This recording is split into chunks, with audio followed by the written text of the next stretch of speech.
From Keene in the Shire, the Liberty Media capital of the world, this is Daryl W. Perry, host of FPP Radio News for Wednesday, February 11th, 2015. Silver is trading at $16.91 per ounce. Gold is valued at $1,234 per ounce. And according to BitcoinAverage.com, the average price of Bitcoin is $222.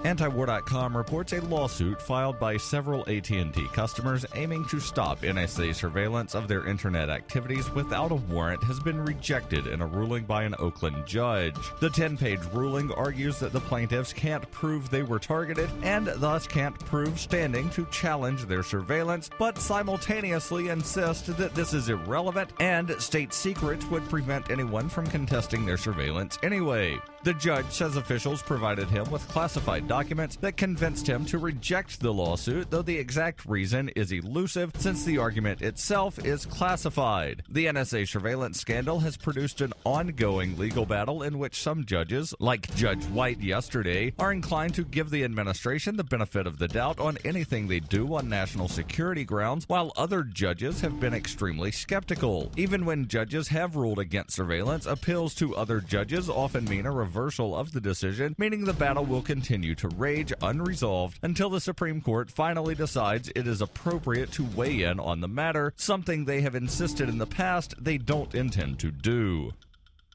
You can support FPP Radio by joining the Fans program. Fans are friends, allies, and numerous supporters. Fans help FPP afford to produce more original content. You can join the Fans program for as little as $3 per month or any amount of Bitcoin per month, thanks to the recurring payment options provided by Coinbase. To learn more or to join the Fans program, visit fans.fppradio.com.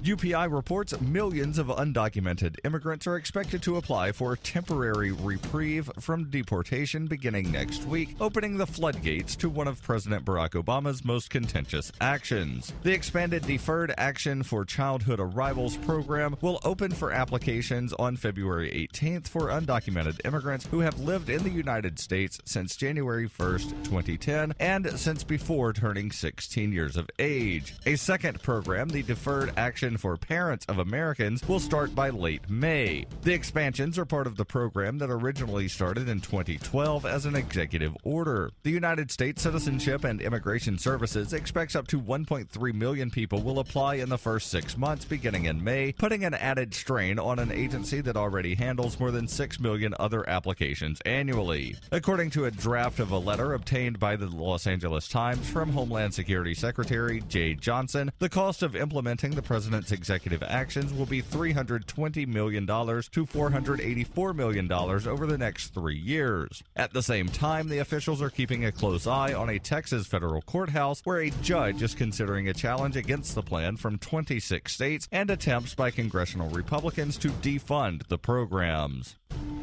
For over 35 years, Robertson Roberts has been a trusted source for buying and selling your investment-grade precious metals. They also take Bitcoin for precious metal purchases and permanently removed the minimum purchase order for all orders paid in the digital currency. Call Robertson Roberts today for knowledgeable advice on investing and a forward-thinking approach to new technologies. 850-478-5270 or online at rrbi.co.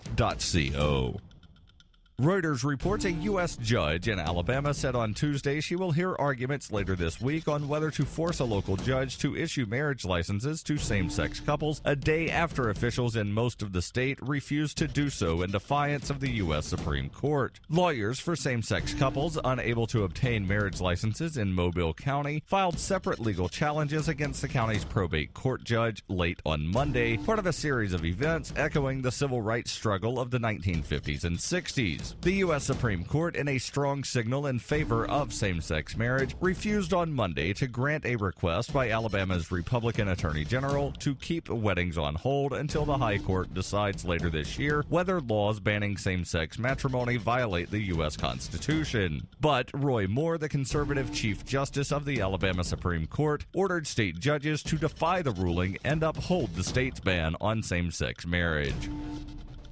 This has been FPP Radio News, online at fppradio.com.